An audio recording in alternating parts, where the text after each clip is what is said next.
Thank you for this. The technology is really, really impressive, and I'm terrified to move in case it doesn't work. What I've done is I've put a few slides together with some of the background, which many of you will have seen before and may see 2 or 3 more times this week. But I'm not going to apologise for that because I think it's really important that we keep that. And then I've got some slides. Beverly sent through some of the questions that people were asking, and they seem to come down to a few themes. So I've got some slides around those themes, and then some other ideas, and then I'm open to have you pick what's left of my brain. You've all seen this before, I think, but it's worth reiterating that it really is, it's not about who parents are in the sense of where they come from, whether they're hard to reach, what ethnicity, what race, what faith, what background. It's about what they do. And I think that's a really important point because it means that we aren't in a position to write off parents or write parents off. We aren't in a position to say, well, that group is hard to reach. I really want to just take that phrase and dump it in whatever river happens to be closest to any of us. Because that's a very deficit model. And that's saying parents are the problem. And it's not really parents that are the problem, it's the system that's the problem. Which is why it's lovely to speak to so many people, because there are people here that can actually affect the system as well as affect schools, so that would be great. These 3 slides come and talk about what was just mentioned, the difference between parental involvement and parental engagement. And when I talk to schools that are at the beginning of this process, they always say, oh, our parental engagement's great. We get 98% of parents to parents' evening, at which point I look for a wall to bang my head against. Because if you're a parent and you think about how useful parents' evenings are from the point of view of being a parent, on a scale of 1 to 10, it's usually about -5. Because that's, they aren't that helpful. And this is the sort of thing that at the beginning of the journey, and 10 years ago, this is what people thought about parental engagement. And these are great things, they're wonderful things, but they don't have any effect on achievement because the people who are doing these things are already doing all the other things that we need them to be doing to help their children achieve in the system that we have. So I'm not saying these are bad things. They're a great place to start, but they're a very bad place to end up. It's kind of like Wikipedia in that sense. The next level is what you get when you ask parents. When you ask parents, how do you engage with your children's learning, this is what they tend to say, or it's what they said to us when we asked, because it's what they've been told. And when you have children in school and they say, well, you need to help with their homework, you need to keep track of their coursework, and then kind of back off. And we have this idea that learning happens in school, and of course it does, but it doesn't only happen in school, and education doesn't only happen in school. But when we asked teenagers what the value of parental engagement was, this is what they told us. And it was about moral support, it was about interest in learning, and it was about guidance. And it was about things like asking, how did your day go? Which fascinated me, because as far as I know, my children did nothing in organised schooling, because that's what they told me. But according to the teenagers we asked, it was incredibly important that parents keep asking that question. They had no intention of answering it at all, but the thing I heard over and over again was, if she asks, Miss, I know she cares. And I remember a young woman saying to a young man saying to me, I am not here in school for my health. I'm not here because I like it. I'm here because it's important to my parents. And we heard that over and over again around behavior, around achievement, around actually showing up for school, around wearing the right uniform. It's because my parents were interested. And we also heard the opposite. If my parents aren't interested, I'm not going to be interested. And I wish someone had told me that when my kids were teenagers, when I was fretting over the fact that I couldn't help them with their German homework or their economics homework, that what was really important to them was that I was there and saying, I have no idea what you're doing. Can I make you a cup of tea? And that's the shift that we need to get across to schools, and that's the shift that we need to get across to parents as well. And in some ways that's a very difficult message for schools because that's impossible to count. How do you actually quantify that? How do you have a standard for that? But it's a very helpful and hopeful message for parents, because what it means is that parents don't need to know the answers. They need to care about the quest for the answer. And I think one way of doing that is in shifting the emphasis. I published something a couple of weeks ago talking about the fact that it's time to stop talking about school improvement. And my apologies to anybody whose job title as school improvement in it. But in a way, if you think about it, school improvement is kind of like building a wonderful transport system and stopping a mile from the center of the city. Because we don't want to improve schools for the sake of improving schools. We want to improve schools for the sake of improving learning, if that makes sense. And when I say we, I mean as a society, we concentrate on schools as a way of narrowing the achievement gap, but we know that most of the achievement gap takes place outside of schools. Which doesn't mean schools don't have a part to play, but it does mean we need to actually stop ring-fencing schooling and education and actually start thinking about learning.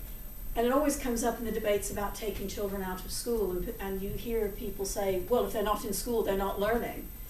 And that's manifestly untrue. That's not an argument for taking children out of school, but it is manifestly untrue that children don't learn when they're outside of school. Just think about the learning that goes on before they actually get to school. They learn to talk, they learn to walk, they learn to interact with people. I won't say they learn to tie shoes, because neither of mine did, but it's that sort of thing. We need to concentrate on the learning. And one of the things that will do, if we can make that shift, is that will get rid of some of the barriers that we put up between your school staff and your parents. And even think about the language that we use. We use the language professionals and parents. Well, that immediately puts parents on the back foot and says, well, you are just a parent. And we talk about learning professionals. Well, who is more of a learning professional than a parent who's helped a child learn to walk and talk and speak? And it's about some of these barriers we have.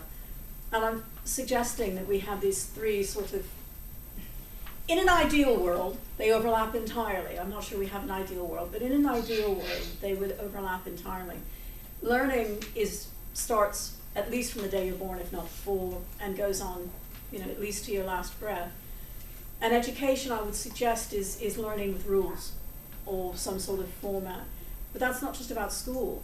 I mean, if you're a sports coach, when you're talking about sports and children playing sports, well, there are rules involved in that.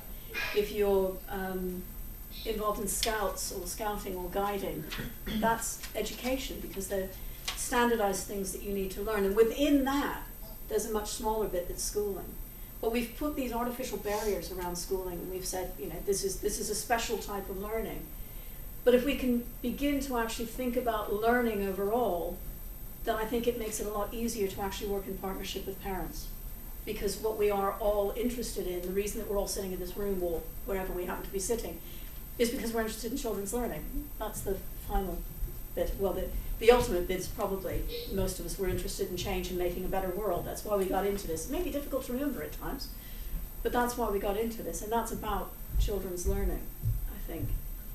And I've just finished a Toolkit project with Wiltshire Local Authority, and I was asked to speak a little bit about this. We were hoping for 10 schools to get involved in this. We had 34, and we had to turn away schools because there are only so many schools that you can work with at any one time, and we could only get 30 people in the room that we were working in. And it was in partnership with Wiltshire Local Authority, which I think might be quite interesting for some of the people here, because Wiltshire has some parallels, I think, with some of the places that you may be working with here in Scotland. It's extremely rural. I don't know if you know Wiltshire or Bath or Somerset. It seems to be peopled with single track roads. You're driving to a school down a single track road and Stonehenge suddenly appears on one side and a big sign saying tank warning on the other. We have schools with 56, in the project we had a school with 56% mobility across the year because there were military families in the school. One of our schools is doubling in September. Their roll will double because when the super troop comes home from Germany, they're coming into that locality. Very, very small rural schools with maybe 200-300 children at the most, to inner city urban secondary academies. So there's quite a range, primary and secondary. And what they had in common was that they wanted to work around parental engagement. I since found out that some of the head teachers were quite disappointed on the first day because they expected to be given a solution. Here, go and do this. What the Department for Education keeps calling a silver bullet, and that worries me. Bullets, schools shouldn't go together. And what they got was a toolkit that asked them to go away and do the work. And within the toolkit, they were asked to come up with a wish list, just complete blue sky thinking. Don't worry about, we tried that in 1978, it didn't work. And after that, to list the barriers that were going to get in the way. And then the heart of the toolkit was an action plan that had people who were going to be responsible, supposedly smart targets. So just saying we want to increase parental engagement wasn't going to work. It had to be something specific, like every child in year 7 will receive a positive phone call in term 1, whatever, with someone attached to that. And importantly, I think, with evaluative ideas at the end, how we will know we have achieved this. And there's a lovely, big, huge spreadsheet, which we found that the schools that worked best with this and went furthest with this abandoned, because they stopped seeing it as a project and started seeing it as a process. And they absorbed it into their own processes, which had never occurred to us as something they would do, but we're really, really pleased with what happened in that. So to give you some of the ideas of some of the things that schools are doing, one of the schools is sending home a weekly thunk. They call it a weekly thunk in their newsletter. And this is a primary school, and it just says, we're looking at numbers this week. As you're cooking, talk about the weights and measures. And one of the things that someone asked me to look at was the Read, Write, Count resources that you've got, which I think are fantastic. But I've only had a very quick look at them. But it's that kind of simple thing. And again, it doesn't rely on the parents having a lot of knowledge of the curriculum. It's everyday sort of things that you would do anyway. And many of us around the table may be thinking, well, obviously you would do that anyway. Well, a lot of us probably would have done that with our children, but a lot of the parents that we really need to support wouldn't have, because their parents didn't do it with them. It's not that they're bad parents, it's that they don't have the social and cultural capital that some of us came to education with. And the example I tend to give with this is me holding my cat up to a light switch and explaining the light switch. Because I was holding something, I was next to a light switch, this is what you do, if you're that kind of, my cat didn't care. But it's to support parents, to support their children in the system that expects them to come in with that kind of social and cultural capital. And in a lot of these schools, parents and teachers never interact outside of the school day because the teachers don't live in the areas where they're working. And of course, particularly in primary school, the kids and parents think that teachers hang themselves up in a closet and stay there over the weekend. And one of the things that one school did was start thanking individual parents or individual members of staff on the weekly newsletters, something like, we just wanted to really thank Miss Rossiter and support her because she's in the National Rowing Championships this weekend, or something. Or they use it to close the feedback loop. We want to thank parents for suggesting that we do this, and we are now doing it, because it's one of the things we found in a lot of research, that schools would listen to what parents did and would institute what they wanted them to do, but they wouldn't close the feedback loop. So parents didn't know that they'd been listened to.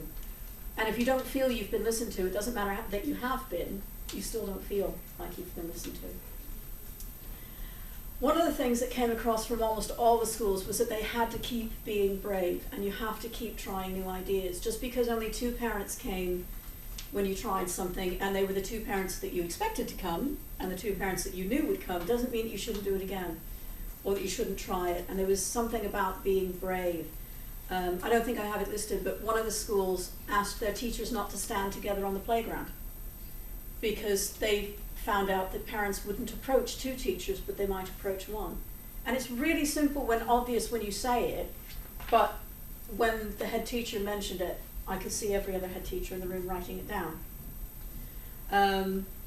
A number of our schools are involved in Achievement for All. I don't know if you're aware of Achievement for All, but it's a program particularly to support children on the SEN register, but the heart of it are structured conversations with parents.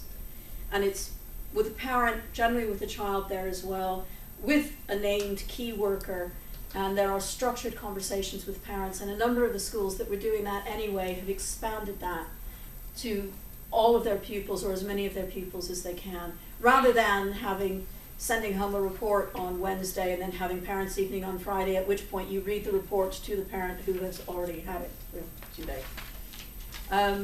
The top one of these is probably the most popular one of anything, Bacon Buddies and Books. This is a school that had a number of dads that weren't working for whatever reason, and they opened their school breakfasts to all parents, but with a real emphasis on getting dads in. and said, come and have a bacon buddy with your child and then stay and read. And it was about an easy way into school. It's still about getting parents into school, and I'm still trying to shift schools away from the actual building. One of the schools asked parents of children coming in year 7, so the first year of secondary school, to write letters to their children, copied to the school, saying, I am proud of you because. And you can immediately think of the effect that's going to have on children's self-esteem.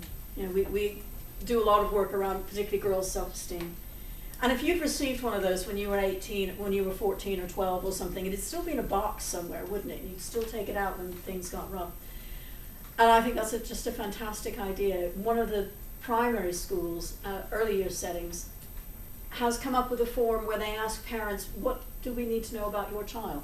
What can you tell us about your child that will help us help your child? And just getting a form in saying, child will fall asleep at 2 o'clock in the afternoon no matter what you do, and they're frightened of polka dots, or whatever. Again, it's about valuing what parents can say, and it shifts the power discourse between parents and school staff. And it's school staff saying to parents, you know your children in a different way than we do, what can you tell us? Let's work together for your child. And that's the All About Me form for new starters. And a couple of the schools have moved to having off-site meetings, and they've found that very, very powerful in getting parents in, particularly the parents who, for whatever reason, are not going to cross the school boundaries. And there are always going to be parents like that, usually because of their own experience of education. One of the head teachers in another school, in another project, said to me, every time my parents see somebody who's wearing a tie, they're in trouble, or they're dealing with the social, or whatever, and they walk into school, and what do they see? That's not an excuse to come to school in jeans, although I'm not sure what value ties have. But a lot of parents see schools as part of the system, which has failed them time and time and time again. So having meetings off-site, even if it's just the first meeting of a year or whatever, and one of the schools that did this, very small rural school, moved their meetings across the street, literally across a country lane into the church, and had a lot more parents show up, because going into the local church was less scary than going into the local primary school. A number of the primary schools started doing things where they were posting, making posters for the playground saying, this week we're looking at numbers. And, you know, here are some questions. Another school sent home questions that parents could ask at parents' evening. Because you know what parents' evening is like if you're a parent. You go in and you're terrified of what they're going to say about your child. Then they say something that doesn't sound like your child at all. Or at least maybe this is just my experience of parents' evening. And you're completely flummoxed by all of the words that don't make any sense to you at all. So the school created a bank of questions that parents can ask. What should my child be doing? How can I support my child? They also created concomitant questions for staff to ask parents. What can you tell me about your child that will support your child? Tell me something how I can help your child. Tell me something I don't know about your child. And again, it's making that discourse rather than around, well, we've got 3 levels of progress rather than 5. It's making the discourse around learning. And let's talk about Jamie's learning. Let's talk about Ahmed's learning. Does that make some sense? Some of the schools didn't move as far as they might have. Other schools moved very, very far down the line toward that bottom rank of those 3. One school governor said to me, we don't use your toolkit anymore. We now look at everything as an opportunity to engage parents. And I thought, abandon the toolkit, by all means, abandon the toolkit. And it's become, a number of the schools say, well, no, this is now part of our school development plan, it's part of our school, it's what we do. And one of the things I've said to them is to look at their policies, because if parents aren't part of the teaching and learning policy, then you've just missed the trick. They've got to be really at the heart of teaching and learning, not an add-in when you're talking about homework. Does that make some sense around that? As I say, schools, the shift that we're asking schools to make from involvement with the school to engagement learning that's a very large shift. It's very easy to say, but it is actually a shift of hearts and minds, and it's a shift of beliefs of what's important. And schools are beginning to recognize, the schools in the project realize that they needed to change their systems, not just their interventions. There's something about systemic change, and there was something about staff confidence and staff training. And one of the schools said that one of the biggest changes was the confidence of the parents, but also the confidence of staff to work with parents.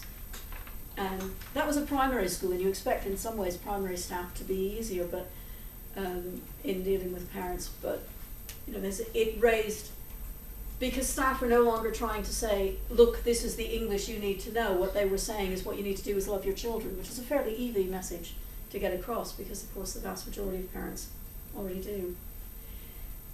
I think the real thing that made a difference in the project was we brought the schools together for 3 days.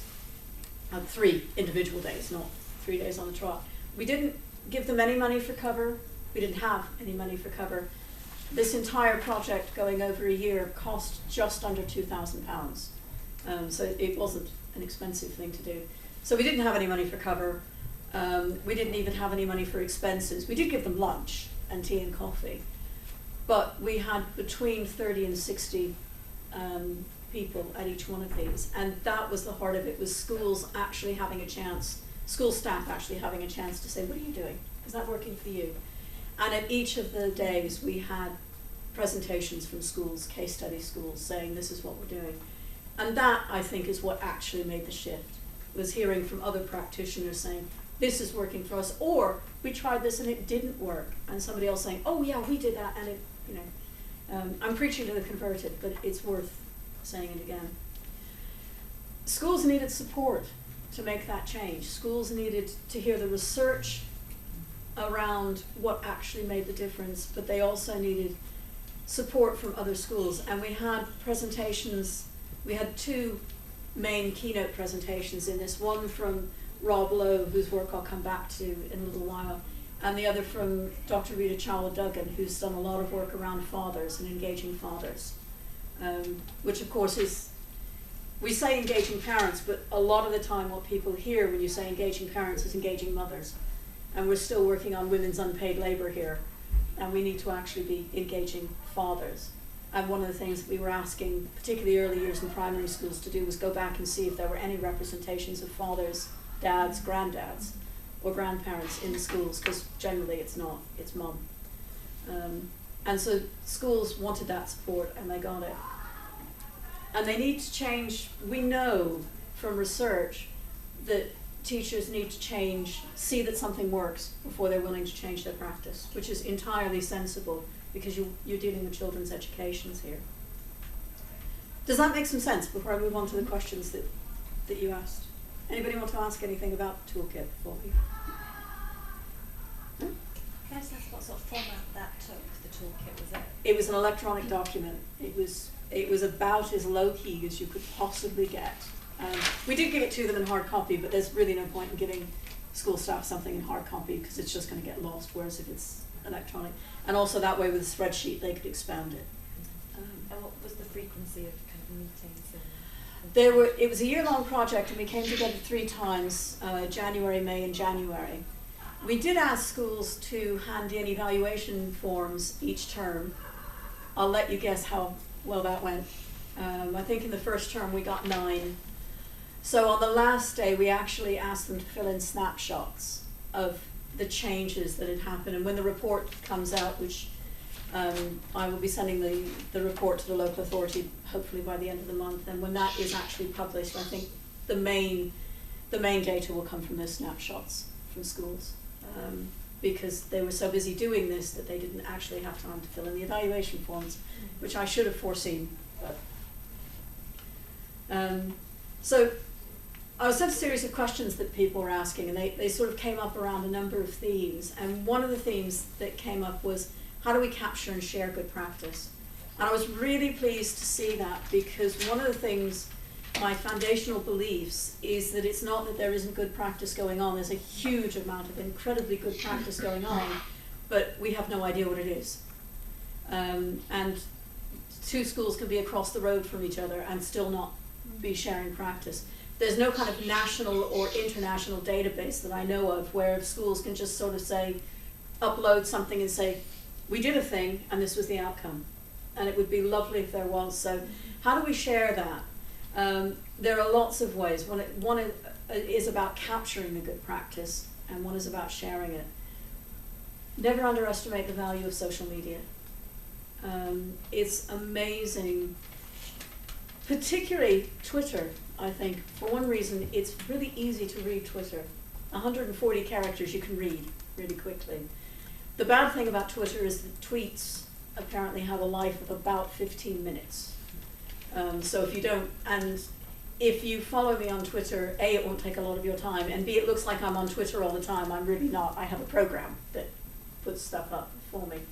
I have to put the content in, but that happens generally once a day. You can capture things using video, using text, using DVDs. I know schools that take pictures of good work in school and text it home to parents.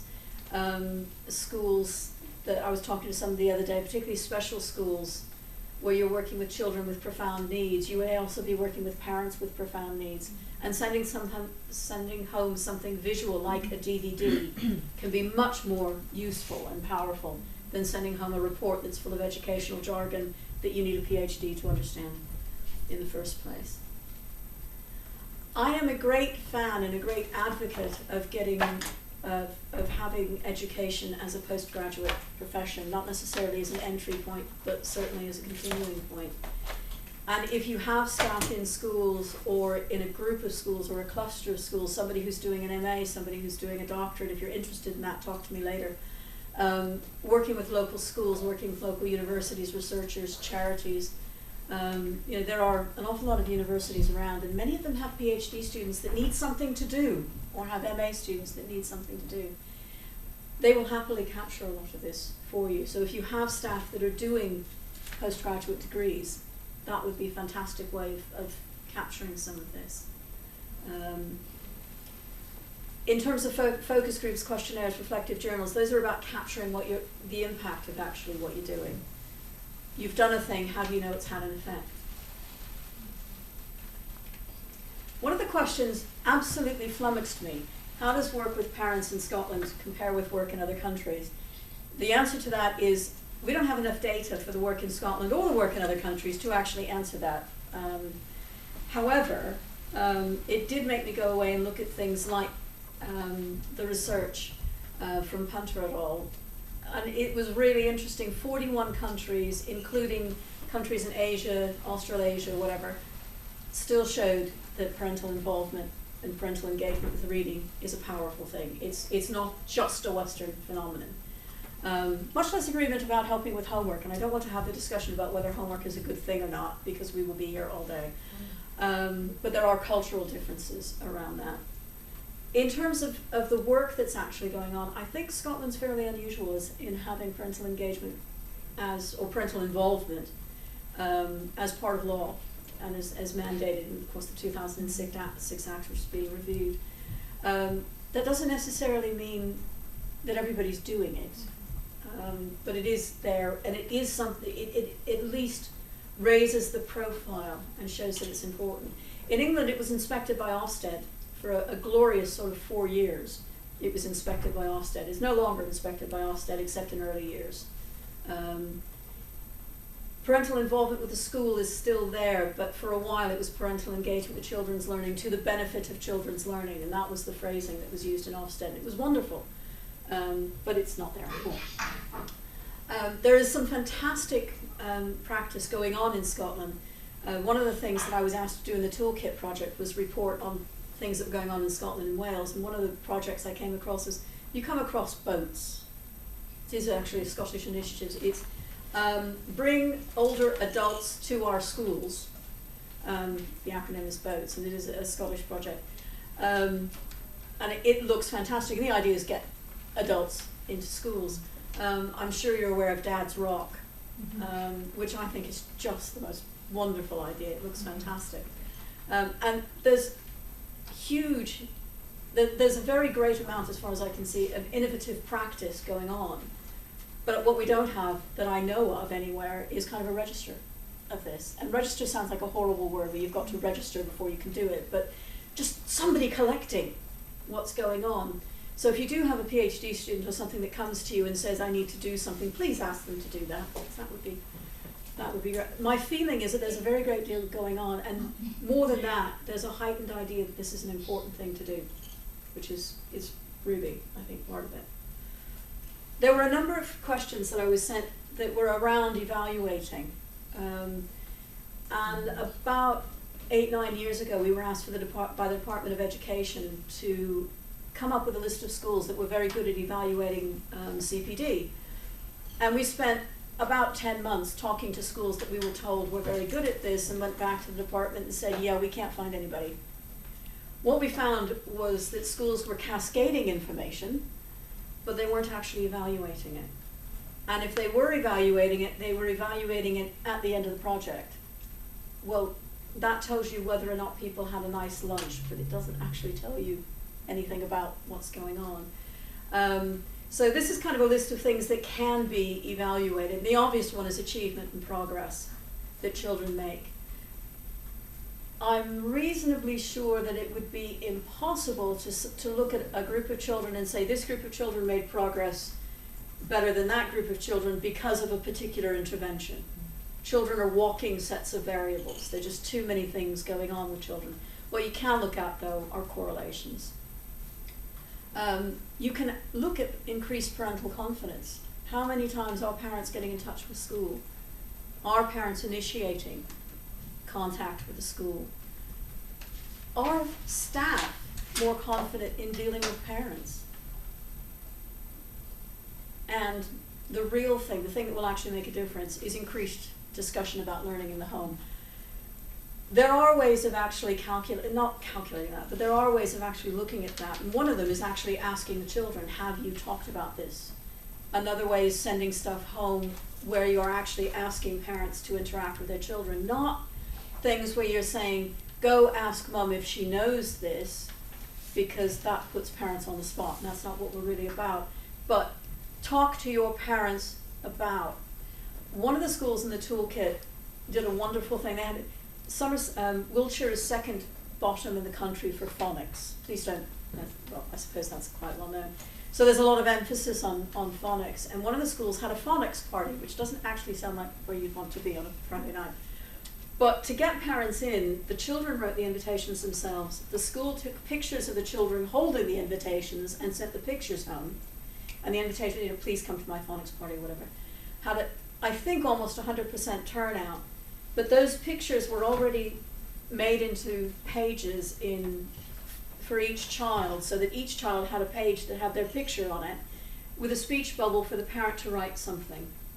And that's now become a resource, but it let the parents feel that they were contributing something. Does that make some sense? It's about we're all in this together, and the increased discussion of learning in the home is really what we're after.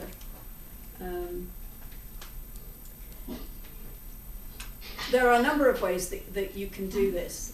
One of them is actually keeping really good records, which I know is the last thing anybody actually wants to say to schools, because the last thing they want to do are keep more records. But it's always interesting to me what schools do and don't record. Do schools actually record contact with parents? And one of the reasons I say this, particularly to secondary schools, is if you've got to phone Mrs. Jones and say that Johnny was acting up today, she doesn't need to hear that from all 6 teachers. Particularly if you're teacher number 6 who's phoning her to tell her, you're not going to have a good exchange with Mrs. Jones. But if there was a record, you could look at that record and say, okay, 5 people have already told her she doesn't need me to tell her. But it also means that you've got that record and you can look up and realize nobody has ever phoned Mrs. Jones to say, just wanted to tell you John had a really good day. And that could be the difference between Mrs. Jones interacting with school or not, or Mr. Jones. And often there's a place that you can stick this in the record keeping that's already going on. I'm not suggesting an entirely new record system. We frequently have what you could call happy sheets at events. You know, did you have a nice time? It's worth sending those out a couple of months afterwards. Do you remember that you came to this? Have you continued doing this? Just a quick checkup. Or a focus group. The people that came to X event, you know, can you get 5 of them back a couple of months later? Give them tea, coffee, and cake. Parents will generally come in if you offer them cake. And just, you know, have a discussion with them about it. What did you think? Do you still use any of those ideas? Depending on the parental group you're working with, you might ask them to keep a reflective diary or reflective log. It depends on the group. Or staff to keep those. I've mentioned people getting involved again. And it doesn't have to be staff that do this. All of your schools have parent fora. You know, the parent fora can get involved in this. And maybe that would be one way. I know not every parent forum is as vibrant and as involved as you would like it to be. Sometimes, I suspect, because they don't feel they're doing anything that's useful. Maybe it's time to actually work with them. Does that make some sense? And in terms of evaluations, you know, I've just said this, there is great value in coming back a few months later and actually seeing, did this have any impact? A lot of these things that I'm talking about are resource heavy. They're resource heavy at the very least in time. They're not necessarily resource heavy in terms of money, but they're resource heavy in terms of time, and that's the scarcest resource that we've got in schools. And unless you know that it's effective, how do you know whether or not it's worth keeping on doing it?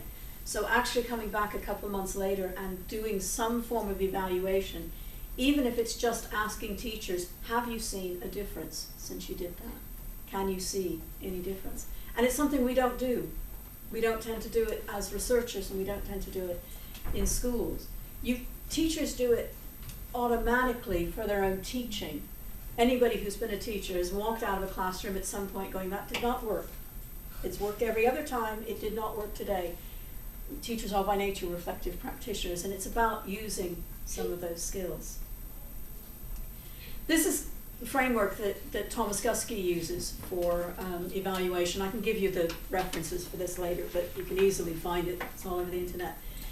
And he uses these 5 levels of evaluation.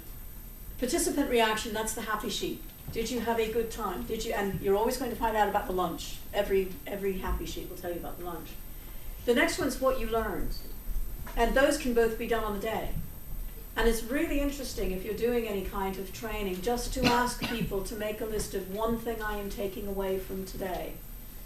And I was working with some Teach First Master's students at one point around this, and one of the things that somebody said they were taking away was that they appreciated their parents more.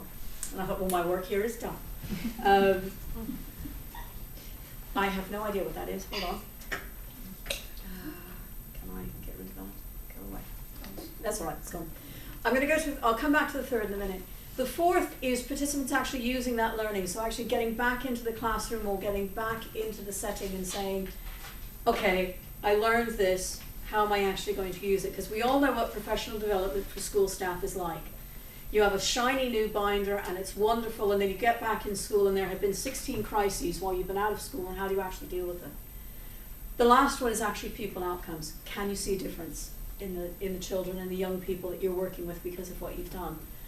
But the third one is, in some ways, that's the crux. That's the lever. Because anybody who's ever worked in a school or a university knows that you get a brilliant idea, you come back, you give it in a staff meeting, and somebody says, we tried that in 1978 and it doesn't work.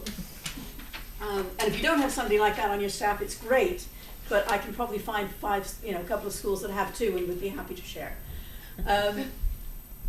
And what the schools that moved furthest in the toolkit found was that they changed their substructures and they changed their infrastructures.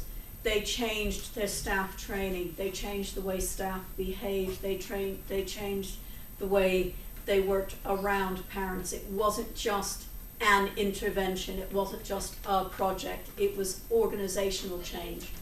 And that's one of the things that gets lost in all of this. We talk to teachers and we say, oh, you should do this. You're a teacher, you should do this. But we are actually talking about a fairly fundamental change of hearts and minds, and we need to actually have that change embedded in the schools, that we are actually talking about learning rather than about schooling, which is not really a difficult message because it's why we all went into this in the first place, but it can be quite difficult to put into practice. And certainly in England, you can't put it in practice unless you've got your governing body on board as well. And whatever group sits outside the schools with work around the schools also needs to be involved. Does that make some sense? Does that actually correlate to people's experience? one of the questions was, what do we do about, PE there means parental engagement, not sort of physical educational or anything else. What do we do about it in secondaries? It's interesting, we've done research around transition. We know that transition is a stress point for children, but it's also a stress point for parents. Because one parent described it very, very well in saying, I've lost my security blanket.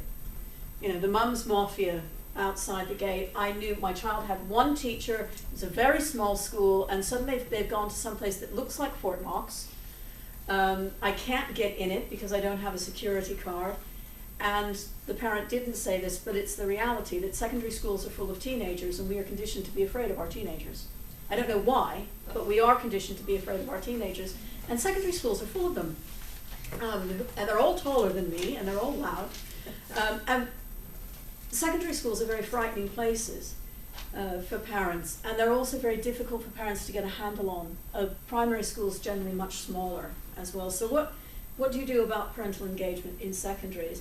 And some of the things that have worked in schools that I've worked with are things around family learning, and the value of family learning is something we really need to look at. I should have said at the very beginning, when I say parent, I mean adult with carrying responsibility for the child. So that could be a carer, it could be a sibling, it could be an auntie, it could be an uncle, increasingly it's grandparents. It is an adult with carrying responsibility for one of the schools that I worked with in a very impoverished community had opened the school on Saturdays, still a school building, could have been better, but opened the school on Saturdays and had parents, it was mainly dads and lads, but the girls revolted, so it was parents and kids. And they had some form of software where they were designing Formula One cars and then racing. It was all electronic, there was no outlay. What they were actually doing was they were teaching ICT skills and math skills, but the parents and the kids didn't realize that they were learning ICT and math. They thought they were building Formula One race cars.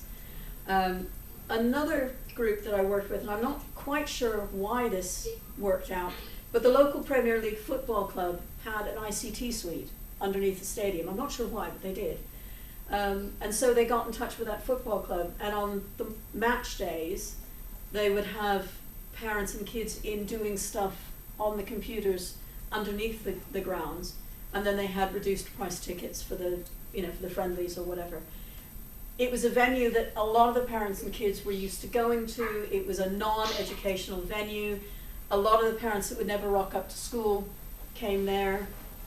I'm not going to say that they had the stars of the football club wandering through, but I think they had the odd trainer or somebody wandering through. And a different school actually had, I think, 99% of their dads come to parents' evening once because the opening address was given by the coach of the local Premier League football club, and that got parents in. Getting away from school. A lot of schools have had success in doing things away from school. I can almost guarantee if the school has a local swimming baths near it, on Sunday afternoon it's going to be full of non-resident dads and their kids. And frequently they will have a room that you can use. A lot of large supermarkets, strangely enough, have a community room. And supermarkets, although terrifying in their own way, are not terrifying like schools. And they've got to go. One of the schools that I worked with in an inner city area had a group of moms that were never going to come in for cultural language reasons. They were simply never coming in. And with all the proper permissions, they filmed an English lesson and put it on a laptop on a continuous loop in the local Asda. Asda loved it because every mum who came in saw it, looked at it, went home and got all the aunties and said, "You've got to come." So Asda loved it because it increased the footfall. The mums and aunties and dads loved it because they could see their little ones in school. The little ones loved it, of course, because it was happening. But it's really obvious when you say it. But somebody needs to think about it. And one of the problems is that school staff just don't have the time. They're working 50, 60-hour weeks as it is, asking them to be innovative around something else. So it's around learning from the other ideas. Other schools have found it really, really useful to have something around a theme, making Christmas decorations, family learning, making Christmas cakes. Cooking is not nearly as terrifying as maths. Even though there's a lot of maths involved in cooking, it's not terrifying. One school found that having a sewing club, and again it was a school in an area where a lot of families were facing real deprivation. So actually having a time when the mums could come in and use the sewing machines that were already in the school and weren't being used in the evening, it made a difference to the families, but it also created a support structure for the mums that were coming in and using it. One of the schools that I'm working with in London changed the way they marketed their summer fete because they realized that a whole group of parents weren't coming because they called it a barbecue. What does a barbecue mean to you? It means meat and it means pork. Well, a lot of the parents that didn't eat meat and didn't eat pork weren't going to come because they didn't think there was any. So sometimes it can be something as small as rebranding something. And it may not be an issue for some of your schools, but it will be an issue for some of your schools. And if you say something that sounds like we're going to have a big roast pig, well, whole groups of people are not going to come. And sometimes it takes somebody saying something as simple as that to change something.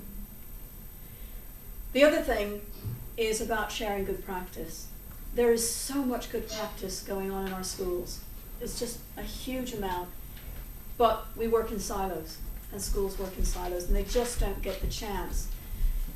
It would be great if we could mediate meetings that didn't necessarily have much of an agenda other than sharing good practice.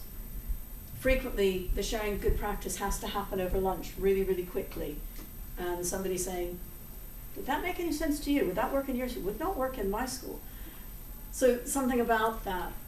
Something about, we have all this electronic stuff that works wonderfully when it works. You know, Slack is a sharing process, but there are lots of them. Blogs. A lot of schools are beginning to make really good use of Google Docs, and they use it within schools so that kids can upload work and get it commented on and send it back or whatever. But we could be using this between schools as well. And those of you who work in the system, I'm looking at you because these are the sorts of things that you might actually be able.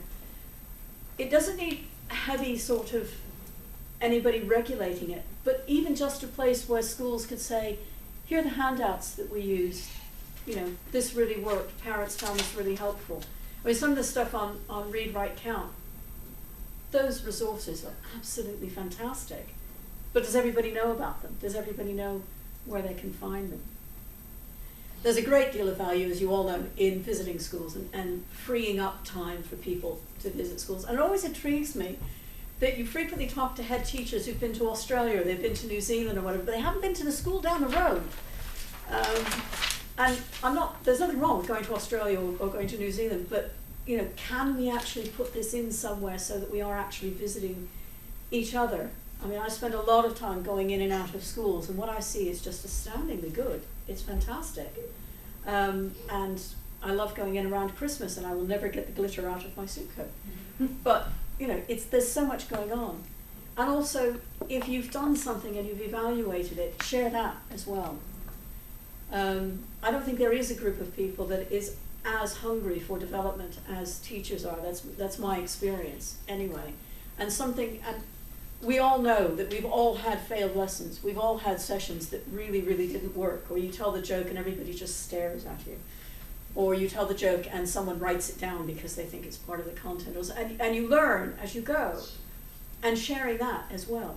And sharing something saying, yeah, we had a really good summer fete and only 3 parents came. And this is why we think that was, or whatever. So some way of actually sharing the good practice, I think, is really important. There was a question about some of the national groups that I'm working with. And the list is kind of too long. I have a very, very large spreadsheet of mind map of these. But some of the ones that I'm working with, the School Home Support System, School Home Support Service does fantastic work, and they are exactly what they sound like. They have a sort of, they have a commercial arm, but they are mainly a charity.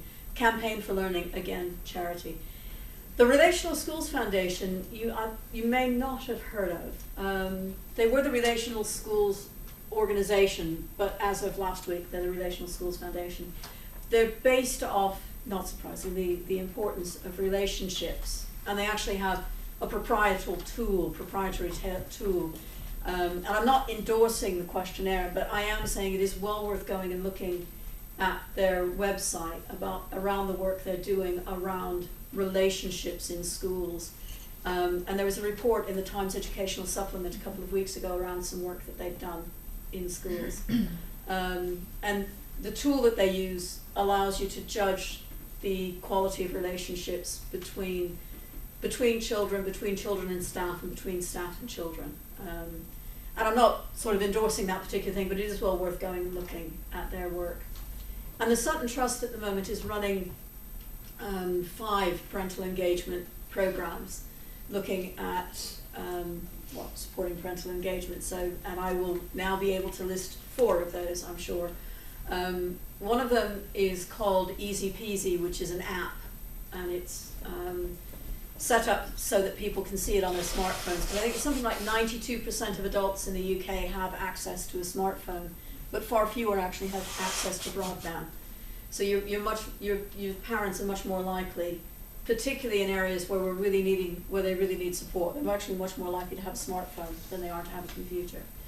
There's the REAL project, which is around literacy, and is a training the trainers program.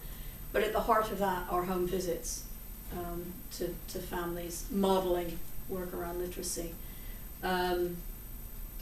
The Parental Engagement Network, which again is in Manchester, REAL is also in Oldham in Manchester. Parental Engagement Network is a social enterprise which has been going for probably about 6 or 7 years, and they have a number of resources around working with schools, and I've brought 1 or 2 of them around. But those are some of the national groups, as well as, of course, the Department for Education. The Welsh Government have a community and family engagement toolkit, which is well worth a look. Please don't go hit print because it's really, really, really long, and the Amazon's being deforested. But it is actually well worth a look. You were with me at lunch. I didn't have anything to drink at lunch, honest. And that doesn't actually contain the word hard to reach, because we made the phrase hard to reach because we made them take it out. But there are a lot of national groups, and of course they're the parent groups. There's the Scottish Parent Teacher Council, there's PTA UK, there's Dad's Rock, there's the Fatherhood Forum. So there are lots of people out, and again, there's no sort of place that all of these come together, and it would be really good if we had one. But those are some of the groups that it's worth checking out their work. One of the questions was, if there was one policy change, what would I want? And the first one I've been trying to get the Department for Education to listen to for about 10 years. And it doesn't exist in education unless it's got an acronym. So PEWCL is Parental Engagement with Children's Learning. That's the acronym. I don't know what it's like in Scotland, but my feeling in initial teacher training in England is that you're very, very lucky if you get half an hour in all of this training around parental engagement. And it's generally, this is what you do at Parents' Evening. And there's nothing about the value of parental engagement in either initial teacher training or continuing professional development. And I know some local authorities in Scotland are moving forward on that, and that's absolutely fantastic, and it's wonderful. Because if we can get people coming into the profession knowing how important discussions around learning in the home are, then we're not trying to change practice, if that makes sense. We are trying to change practice, and that's what continuing professional development is for. But it really needs to be there at the heart of when we're teaching people about learning. We need to teach them that learning is not just what happens in school, and connect it to the learning that goes on in the home. I would really like to make it as important as a standard as any other standard, but not in terms of number of people attending. And the problem is, how do you actually gauge it? So when I say I want it to be as important as a standard, note I haven't said I want it to be a standard, because I'm not sure exactly how we would gauge it. But I want it to be something, when teachers are being hired, I want it to be a question. How do you engage parents? And I don't want the answer to that to be, oh, well, when they come to Parents' Evening, I want it to be, how do you engage parents in thinking, in work in the home? I would also like some joined up thinking about it. We have, the next one is universal provision. We have universal provision for antenatal classes. And nobody says, "Oh, you went to an antenatal class. Oh, you must, are you not a good parent? Why did you go to an antenatal class?" It's kind of, "Oh, you're pregnant, you went to an antenatal class." We don't have universal provision for parenting classes. And I don't know about you, but I found carrying them to be actually much easier than parenting them. You know, when you're pregnant, you can't leave them on the bus or whatever, can't leave them behind, you don't shout at them, you behave quite reasonably, but bringing them up was really, really difficult. Mine turned out okay, and the vast majority of them do. But we don't have a universal provision for parenting programs, and parenting programs still have a stigma. And that was some of the research that colleagues at Warwick did around, they did the evaluation of the universal, note the quotation marks, trial of parenting programs. And one of the problems was that the people who accessed those programs were exactly the people that you would expect to access the programs rather than the people that you thought actually could use the support. And one of the reasons for that is nobody expected, you know, nobody's used to it. You know, we aren't used to a universal provision. And we know, I think there was a recent survey, and we know something like 94% of parents at some point have wanted advice about raising their children. And part of the problem is that you raise your children in isolation to a very great extent. You know, they may behave when they're outside, but you actually, you know, a lot of the raising goes on in isolation. And getting parents together so that you can eventually say, "What, yours does that too?" You know, and we all know the value of that. And that's the joined up thinking as well, because some of the stuff goes on in health, some of it goes on in social care, some of it goes on in schools, some of it goes on in the healthcare, some of it goes on in doctors' offices, some of it goes on in police, and they all have different forms, and they all have different databases, and we thought we were going to crack this a few years ago, and we didn't. So we need to actually start talking to each other, and we need to actually, it's about this joined up thinking. But we can only join up the thinking when we've all got the same belief at the base of it, and the belief has to be that learning is really, really important no matter where it goes on. And that's as far as I got with the questions that you sent through. I hope that's been helpful. Yeah, that's super. Thank you so much for that, Janet.